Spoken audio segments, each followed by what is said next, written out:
कर्माबाई की खिचड़ी की कहानी। यह कहानी है भगवान कृष्ण के प्रिय भक्त कर्माबाई की। कर्माबाई बचपन से ही अपने पिता जीवन राम को कृष्ण भगवान की पूजा करते हुए देखती थी। वह कभी भी कृष्ण भगवान को भोग लगाए बिना भोजन ग्रहण नहीं करते थे। जब कर्माबाई 13 साल की थी तब एक दिन जीवन राम को तीर्थ पुष्कर स्नान के लिए जाने की इच्छा हुई। साथ में उनकी पत्नी ने भी पुष्कर स्नान की इच्छा प्रकट की।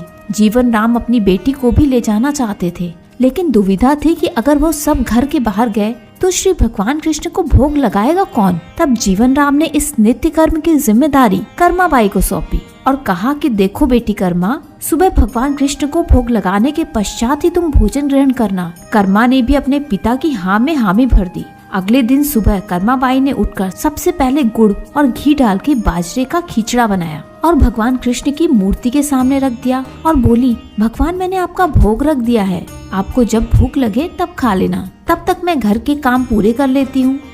इतना कहकर कर्मा अपने घर के कामों में जुट गई। काम करते करते बीच बीच में आकर देखने पर जब कर्मा को ज्ञात हुआ कि भगवान ने अभी तक खिचड़ा नहीं खाया है, तब उसे संदेह हुआ कि शायद खिचड़ी में घी और गुड़ कम है, इसलिए भगवान कृष्ण भोजन ग्रहण नहीं कर रहे हैं। तब कर्माबाई ने खिचड़ा में थोड़ा गुड़ और घी मिलाया और मूर्ति के सामने बैठ गई। वह बोली, भगवान मेरे पिताजी जब खिलाते हैं तब तो आप खा लेते हो, तो अब क्यों नहीं खा रहे? और अभी तो पिताजी बाहर गए हैं और आने में बहुत दिन लगेंगे, तब तक आपको भोग लगाने की जिम्मेदारी मुझे दी गई है, इसलिए जब तक आप भोजन नहीं खाओगे मैं भी कुछ नहीं खाऊंगी। इस तरह जिद पर अड़ी नन्ही कर्मा की प्यारी बातों से कृष्ण भगवान का सिंहासन डोल गया और फिर मूर्ति में से आवाज आई, बेटी कर्मा तुमने पर्दा तो किया ही नहीं, तो मैं भोजन कैसे ग्रहण करूं?